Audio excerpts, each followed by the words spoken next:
मंत्रा face wash, ये कोई cosmetic नहीं, आयुर्वेदिक औषधि है।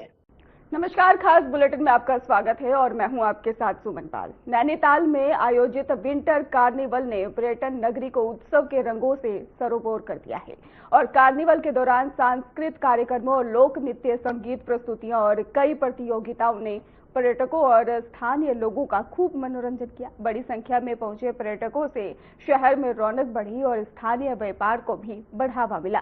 प्रशासन और पर्यटन विभाग की ओर से सुरक्षा व्यवस्थाओं के पुख्ता इंतजाम किए गए। विंटर कार्निवाल से ही नैनीताल के शीतकालीन पर्यटन को नई गति मिलने की भी उम्मीद जताई जा रही है। श्री ललित मोहन रयाल जी, जिलाधिकारी नैनीताल, और यहाँ पर उपस्थित हमारे आए हुए सभी अतिथिगण, उत्तराखंड सरकार में दर्जा मंत्री श्री सुरेश भट्ट जी, अनिल डब्बू जी, दिनेश आर्या जी, नवीन वर्मा जी, शांति मेहरा जी, डॉक्टर रतूड़ी साहब, श्री रणदीप सिंह पोखरिया जी और हमारे यहाँ के मंडल अध्यक्ष नितिन कार्की जी, देवेंद्र ढेला जी, गोपाल रावत जी और सभी हमारे अतिथिगण, भावना मेहरा जी समेत अनेक यहाँ पर हमारे, क्योंकि मैं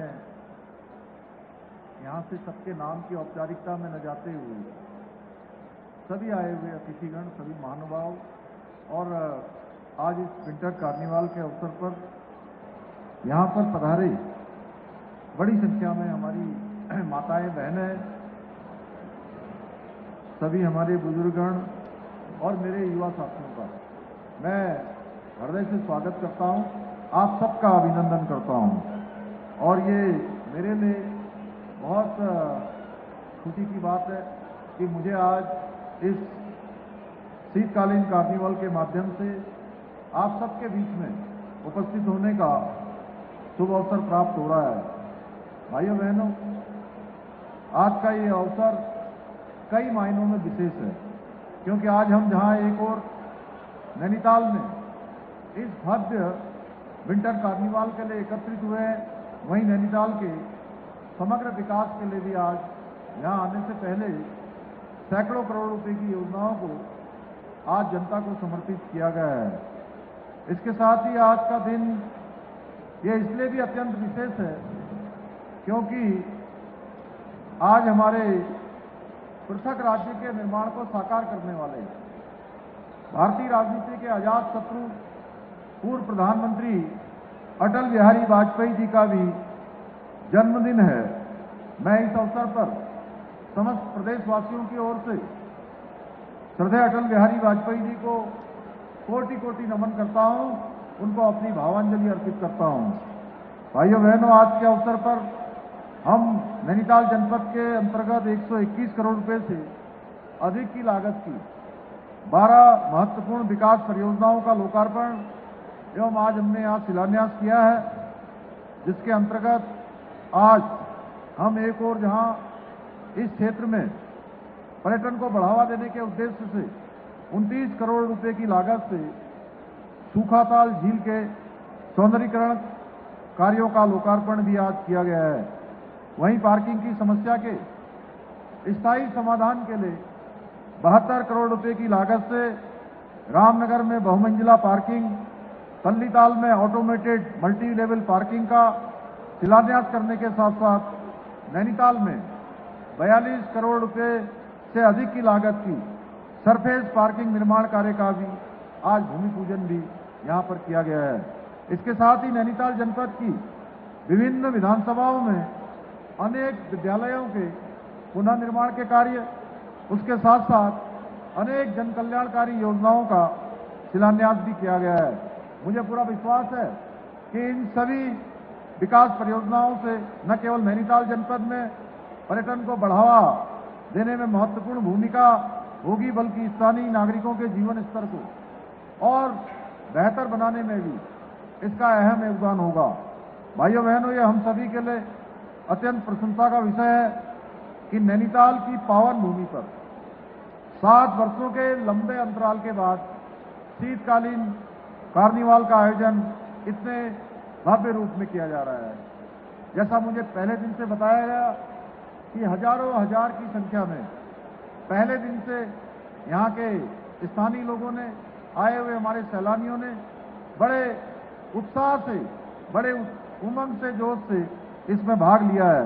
इस 4 दिवसीय विंटर कार्निवल के माध्यम से जहां एक और यहां आने वाले लोगों को यहां की समृद्ध सांस्कृतिक परंपराओं और प्राकृतिक सुंदरता को नजदीक से देखने का शुभ अवसर प्राप्त हो रहा है, वहीं हमारे परंपरागत हस्तशिल्प, स्थानीय उत्पाद और पहाड़ी व्यंजनों को भी प्रदर्शित किया जा रहा है, जिससे पर्यटक हमारी लोक संस्कृति, कारीगरी, पारंपरिक स्वाद से परिचित हो रहे हैं।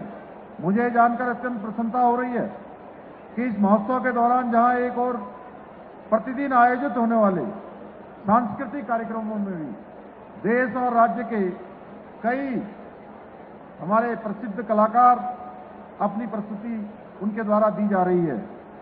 वहीं बोट रेस, नुक्कड़ नाटक, सांस्कृतिक झांकियों, लाइट एंड साउंड शो तथा मनमोहक बैंड प्रस्तुतियों के माध्यम से दर्शकों का भरपूर मनोरंजन भी किया जा रहा है।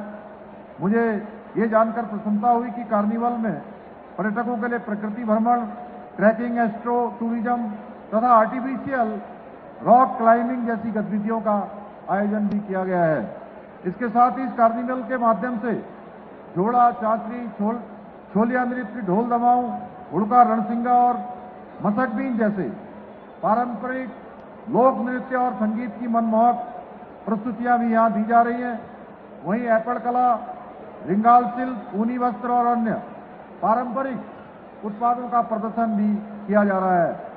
मुझे पूरा विश्वास है कि ये विंटर कार्निवल न केवल हमारी समृद्ध सांस्कृतिक विरासत और लोक कलाओं को प्रदर्शित करने का एक उत्कृष्ट मंच साबित होगा, बल्कि स्थानीय अर्थव्यवस्था और पर्यटन को भी एक नई ऊर्जा प्रदान करेगा।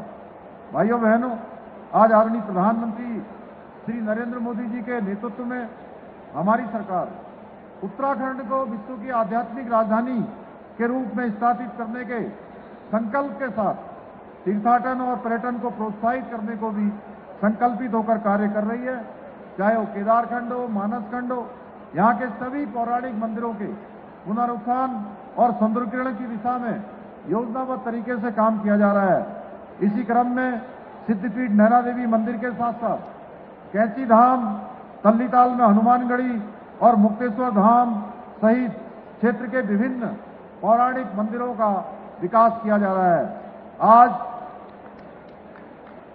हम जहां एक और प्रदेश में धार्मिक पर्यटन के साथ साथ wellness tourism, adventure tourism, film shooting destination और वेडिंग डेस्टिनेशन के क्षेत्रों का विकास कर रहे हैं, वहीं राज्य में साहसिक पर्यटन जैसे trekking, river rafting, paragliding, skiing और माउंटेनियरिंग को भी बढ़ावा देने के लिए निरंतर प्रयास कर रहे हैं।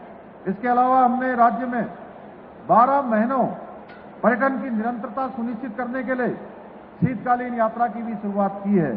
इतना ही नहीं, हम प्रदेश में आयुर्वेदिक एवं प्राकृतिक चिकित्सा, योग और आध्यात्मिक पर्यटन को बढ़ावा देने के लिए गढ़वाल और कुमाऊं दोनों ही मंडलों में एक एक स्पिरिचुअल इकोनॉमिक जोन की स्थापना भी करने जा रहे हैं। इसके अतिरिक्त हमारी सरकार अपने पारंपरिक मेलों, उत्सव और लोक संस्कृति को बढ़ावा देने के लिए वन डिस्ट्रिक्ट वन फेस्टिवल के रूप में विकसित करने की दिशा में भी काम कर रहे हैं। ये नैनीताल का विंटर कार्निवल भी इसी शीतकाल के दौरान पर्यटन को बढ़ावा देने के साथ साथ हमारी लोक संस्कृति, कला और पारंपरिक विरासत को प्रदर्शित करने का उत्कृष्ट एक मंच बन सकता है। आप लोगों को भली भांति स्मरण होगा कि पहले के समय में यहाँ पर नवरात्रों के अवसर पर नैनीताल में शरदोत्सव और ओटम फेस्टिवल का आयोजन किया जाता था। हमें ऐसे आयोजनों को पुनः शुरू करना चाहिए ताकि क्षेत्र में सांस्कृतिक गतिविधियों को और पर्यटन को बढ़ावा मिल सके। भाइयों बहनों, हम पहाड़ से हो रहे पलायन को रोकने और स्थानीय अर्थव्यवस्था और पर्यटन को बढ़ावा देने के लिए भी कई महत्वपूर्ण परियोजनाओं पर काम कर रहे हैं। एक जनपद दो योजना के माध्यम से हमारे स्थानीय आजीविका के अवसर को बढ़ावा दिया गया है, जबकि हाउस ऑफ हिमालयाज ब्रांड के माध्यम से हमारे स्थानीय उत्पादों को व्यापक पहचान दिलाने का काम किया जा रहा है। इसके साथ ही home stay, state millet mission, farm machinery bank, apple mission, नई पर्यटन नीति, नई फिल्म नीति और बेड इन उत्तराखंड जैसी योजनाओं के माध्यम से स्थानीय अर्थव्यवस्था को मजबूती प्रदान करने का भी काम कर रहे हैं। आज इस क्षेत्र में सैकड़ों की संख्या में संचालित होने वाले होम स्टे, जिनके माध्यम से स्थानीय लोगों को रोजगार और स्वरोजगार प्राप्त हो रहा है। हमारे इन सभी प्रयासों का परिणाम है कि आज हमें विभिन्न चुनौतियों का सामना करने के बावजूद भी हमारा राज्य नए नए कीर्तिमान स्थापित कर रहा है। हमने हाल ही में जारी पलायन निवारण आयोग की सर्वे रिपोर्ट में रिवर्स पलायन में 44% की उल्लेखनीय बढ़ोतरी दर्ज की है। इसके साथ ही हमें जहां पर्यटन क्षेत्र में उत्कृष्ट कार्य करने के लिए बेस्ट वाइल्ड लाइफ तथा बेस्ट एडवेंचर डेस्टिनेशन जैसे राष्ट्रीय पुरस्कार प्राप्त हुए हैं, वहीं सतत पर्यटन के लिए वर्ल्ड रिस्पॉन्सिबल टूरिज्म अवार्ड में 1-2 आज पुरस्कार भी प्राप्त हुआ है। इतना ही नहीं, केंद्रीय पर्यटन मंत्रालय की ओर से हमारे 4 गांव जखोल, हरसिल, गुंजी और सूपी को सर्वश्रेष्ठ पर्यटन ग्राम पुरस्कार से भी सम्मानित किया गया है। भाइयों बहनों, हमारी सरकार राज्य के समग्र विकास के साथ साथ अपने सांस्कृतिक मूल्यों और डेमोग्राफी को भी पूरी तरह से सुरक्षित रखने के लिए संकल्पित होकर काम कर रही है, क्योंकि हमारी देवभूमि में हमारी संस्कृति सनातन की आत्मा बसती है। हजारों वर्षों से हमारे ऋषि मुनियों ने इसी पवित्र भूमि में संपूर्ण विश्व को ज्ञान और अध्यात्म की ज्योति से अलौकिक करने का कार्य किया है। इसलिए हमारी सरकार ने देवभूमि के देवत्व की रक्षा के लिए अनेकों कठोर निर्णय लिए हैं, परंतु विपक्ष के लोगों को हमारी संस्कृति और परंपराओं से कोई लेना देना नहीं है। कुछ लोगों को लैंड जिहाद की जब हम कार्रवाई करते हैं उस पर भी परेशानी होती है, अवैध अतिक्रमण हटाते हैं तो ऐसे लोगों के साथ खड़े हो जाते हैं। आप सब लोग भली भांति जानते हैं, हमारे पहाड़ी क्षेत्रों में जहां 2-3 दशक पहले एक विशेष समुदाय का कोई अस्तित्व नहीं होता था, आज बड़ी संख्या में उन क्षेत्रों में डेमोग्राफी का बदलाव का खतरा पैदा हो गया है। बहुत चेंज आया है। कुछ लोग सुनियोजित ढंग से खाली पड़ी पहाड़ी क्षेत्रों में लैंड जिहाद कर हमारी जमीनों पर कब्जा करने का षड्यंत्र कर रहे हैं। हमारी सरकार ने इस सुनियोजित रूप से होने वाले लैंड जिहाद के खिलाफ सख्त कार्रवाई करते हुए 10,000 एकड़ से भी अधिक भूमि को। फिलहाल बुलेटिन में रुकेंगे एक छोटे से ब्रेक के लिए।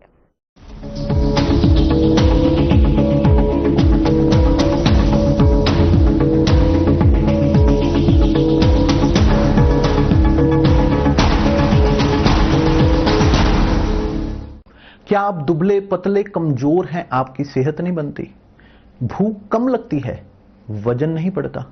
दरअसल मेन बात खाना पीना खाना नहीं है, मेन बात है खाया पिया लगना। और अगर खाया पिया लगेगा ही नहीं तो आपकी सेहत बनेगी कैसे? इसलिए हमारी संस्था सन्यासी आयुर्वेदा ने एक ऐसी दवा का निर्माण किया है जो कि आपके लिवर, आपके पाचन तंत्र को दुरुस्त करने का काम करती है, ताकि आप जो भी खाएं उसका पूरे का पूरा निचोड़ आपके शरीर को लगे, आपकी भूख बढ़े, खाया पिया सही से लगे, नया खून बने, हड्डियों में जान आए, वजन बढ़े और आप मोटे तगड़े खूबसूरत पर्सनैलिटी के मालिक बन जाए। सिर्फ 655 रुपए की पूरे 1 महीने की दवा होती है और आप इसे घर बैठे 011-45454545 पर फोन करके दवा मंगवा सकते हैं।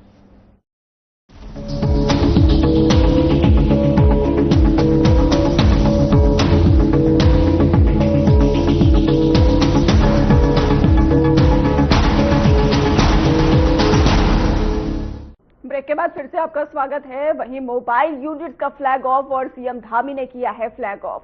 ग्रामीण गढ़वाल को मिली है स्वास्थ्य सेवा, समग्र स्वास्थ्य परियोजना का शुभारंभ, दुरुस्त गांवों तक पहुंचेगा इलाज। मोबाइल मेडिकल यूनिट सेवा शुरू।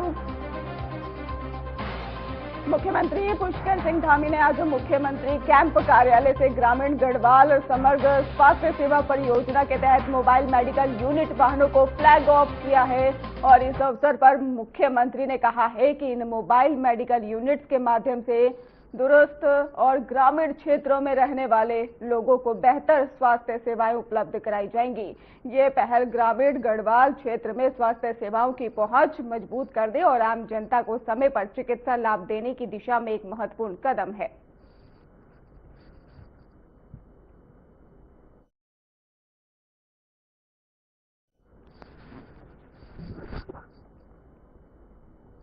उत्तराखंड के मुख्यमंत्री पुष्कर सिंह धामी ने आज पूर्व प्रधानमंत्री और भारत रत्न अटल बिहारी वाजपेयी की जयंती के अवसर पर मुख्यमंत्री कैंप कार्यालय में उन्हें श्रद्धांजलि अर्पित कर श्रद्धांजलि दी है और इसके साथ ही आपको बता दें कि पुष्पांजलि अर्पित कर उन्होंने साफ तौर पर श्रद्धांजलि दी और इस अवसर पर मुख्यमंत्री ने अटल बिहारी वाजपेयी के योगदान को याद करते हुए कहा कि उन्होंने देश को मजबूत नेतृत्व और सुशासन और विकास की नई दिशा दी है। मुख्यमंत्री ने यह भी कहा कि अटल जी का जीवन राष्ट्र सेवा और जन कल्याण के लिए सदैव प्रेरणा स्रोत रहेगा।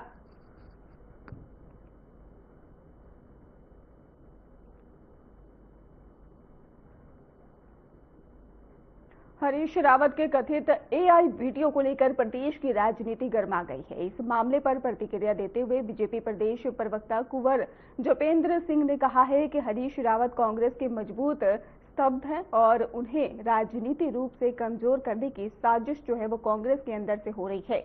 उन्होंने आरोप लगाया है कि यह पूरा मामला कांग्रेस की अंदरूनी खींचातान का परिणाम है और कुंवर जपेंद्र सिंह ने स्पष्ट कहा है कि हरीश रावत को बदनाम करने की साजिश के लिए बीजेपी को जिम्मेदार ठहराना गलत है और कांग्रेस को पहले अपने आंतरिक विवादों पर ध्यान देना चाहिए।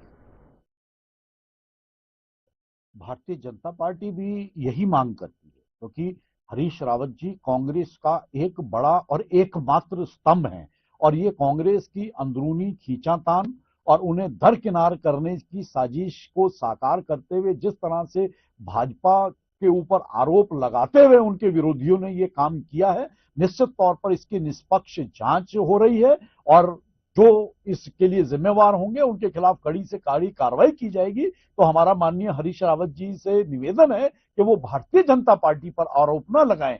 भारतीय जनता पार्टी आपकी पीड़ा के साथ है, ये आपके अंदरूनी खींचतान और जो आपको दरकिनार करने की साजिश का आप शिकार हुए हैं, कृपया उधर भी नजर घुमाएं और देखें। अंकिता भंडारी हत्याकांड से जुड़े ऑडियो वीडियो को लेकर मचे राजनीतिक बवाल के बीच में पूर्व विधायक सुरेश राठौर ने एक बार फिर से अपनी सफाई दी है। हरिद्वार प्रेस क्लब में आयोजित प्रेस कॉन्फ्रेंस में सुरेश राठौर ने दावा किया है कि उर्मिला सनावर उन्हें ब्लैकमेल कर अब तक ही 50 लाख रुपए ले चुकी है और इसके बावजूद वो लगातार दबाव बना रही है। सुरेश राठौर ने यह भी उर्मिला क्या करूंगा मैं, परेशान हो गया, बच्चों को बचाना, जीवित रखना मेरे बाबू। बार बार जब पुलिस के द्वारा कार्रवाई नहीं की जा रही थी, उसको गिरफ्तार नहीं किया जा रहा था, रोज मेरी ऑडियो वीडियो जारी करती है, तरह तरह के आरोप लगाकर मुझे बदनाम करने का काम करती है, तो मरता क्या नहीं करता। मुझे अपनी फैक्ट्री बेचनी पड़ी अपनी इज्जत को बचाने के लिए और बेच कर पैसा दिया मैंने। उससे पूछो उसके पास पैसा कहां से आया। लाउडली मेरी बच्चों को बचाना, परिवार को बचाना बाबू, अपनी जान को बचाना। सुसाइड करूं क्या? इसके अलावा कोई रास्ता नहीं बचता मुझे सुसाइड करने के लिए। अभी डिमांड खत्म नहीं होती, बार बार जब भी नहीं देते। कितनी डिमांड करी जा रही है? अब जो भी डिमांड होगी बार बार, जब से मेरी पत्नी यहाँ प्रेस वार्ता करके गई है तब से उन्होंने नया रूप दूसरा ले लिया। तो मुकदमे दर्ज कराए हैं, उसमें उसकी गिरफ्तारी होनी चाहिए जो मेरे ब्लैकमेल करती है। जिसकी पुष्टि हो गई है, जो बाकी पुष्टि रहेगी मैं उसकी पुष्टि कराऊंगा। उसको तत्काल गिरफ्तार करके जेल भेजा जाए और वो जो फैब्रिकेटेड उसकी ऑडियो है उसकी फॉरेंसिक। फिलहाल खास बुलेटिन में बस इतना ही। आगे की खबरों के लिए आप देखते रहिए हमारा चैनल। धन्यवाद।